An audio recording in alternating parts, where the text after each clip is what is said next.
उस ब्रह्मोपनिषद में यह कहा गया कि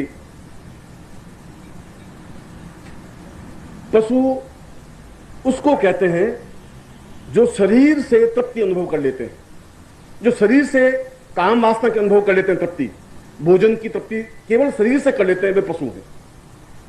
मनुष्य जहां मन से तृप्ति अनुभव करते हैं उसको मनुष्य कहते हैं। यह अंतर, मूलभूत अंतर यह है। पशु को अगर खाना खिला दें अच्छा तो तृप्ति अनुभव कर लेगा।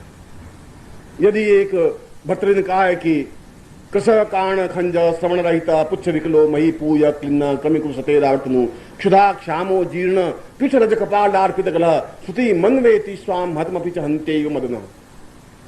कुत्ता कितना, और पशु और कुत्ते में कुछ डिफरेंस नहीं है। वो भर्तृ कह रहा है कि काणा है, कृष है, खंज खाज है, उसके बाद भी वो उस कुत्ते के पीछे भागता रहता है, जिंदगी भर एक ही चिंतन है। इससे ज्यादा शव की गति में अंतर कितना है? अंतर इतना ही है कि वे थोड़े छुप करके करते हैं, ये बिल्कुल पीछे पीछे भागता है, कोई अंतर नहीं। और जो केवल ऐसा अपने शरीर के माध्यम से तृप्ति अनुभव करने वाले लोग होते हैं, वे केवल पशु होते हैं।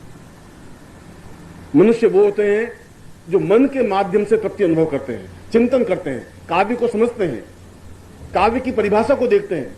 अकेले होते हैं तो कालिदास की कोई पंक्ति गुनगुनाते हैं, कोई भवभूति की कोई श्लोक गुनगुनाते हैं, कोई दूसरे श्लोक को माध्यम से अपने जीवन को एक एहसास करते हैं।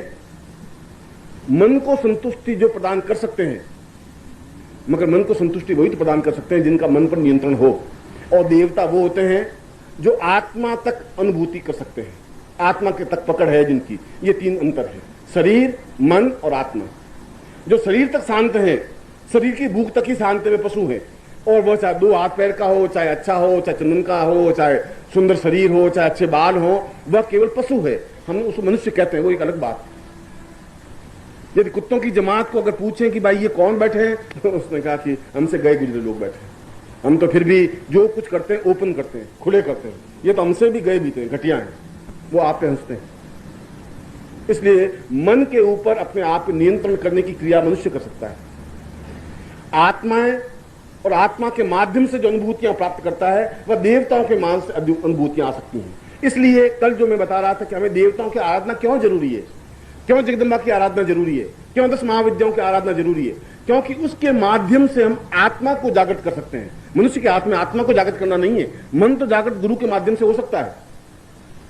मन तो आपके गुरु आपके मन को जागृत कर सकते हैं, सहस्त्र जागृत कर सकते हैं, सहस्रार जागृत कर सकते हैं, कुंडलिनी जागृत कर सकते हैं। मगर आत्मा तक पहुंचने की क्रिया जब आपको मनुष्य बनावे और मनुष्य बना करके आगे बढ़ने की क्रिया दे, तब आत्मा की जागृति होती है। जब आत्मा की जागृति होती है तो उस आत्मा में वह उच्च कोटि की आत्मा, जिनको देवताओं की आत्मा कहा गया है, वह स्थापित हो सकती है।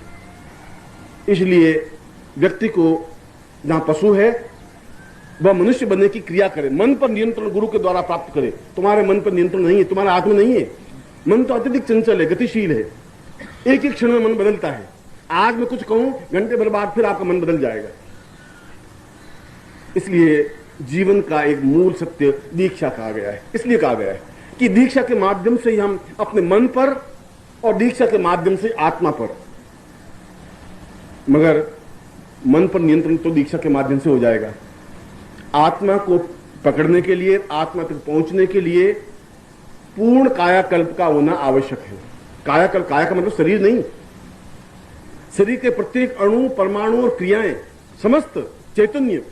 और यदि आप देखें तो प्रत्येक व्यक्ति का शरीर अलग अलग है। आपके शरीर इसके शरीर में बहुत अंतर है। पूरे 4 अरब लोग पूरे संसार में हैं। किसी 2 व्यक्तियों के अंगूठे के निशान एक जैसे नहीं मिलते, सबके निशान अलग अलग हैं। प्रभु ने सबकी संरचना अलग की है।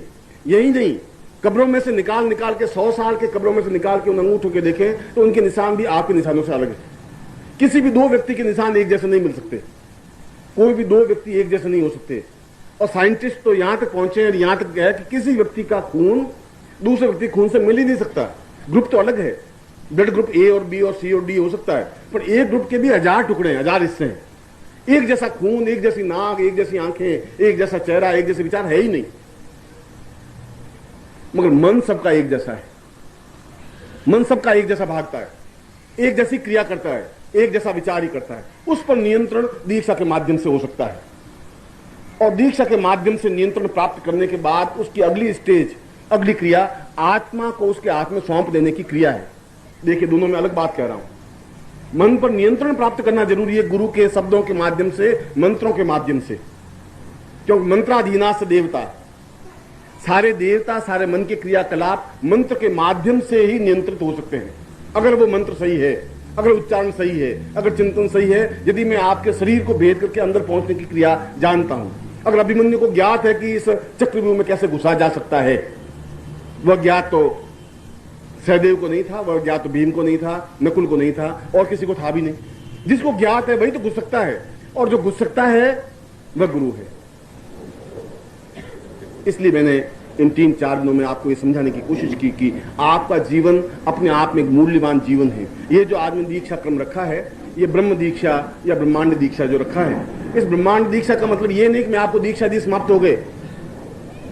इस ब्रह्मांड दीक्षा का प्रारंभ जहां मैं आज कर रहा हूं, समापन कल होगा आपका।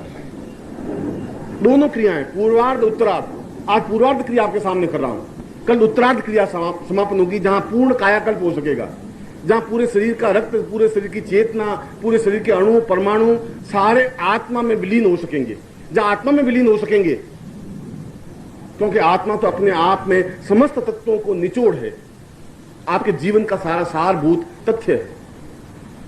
अपने आप में बहुत कठिन ब्रह्मांड दीक्षा है, इतनी आसान नहीं है।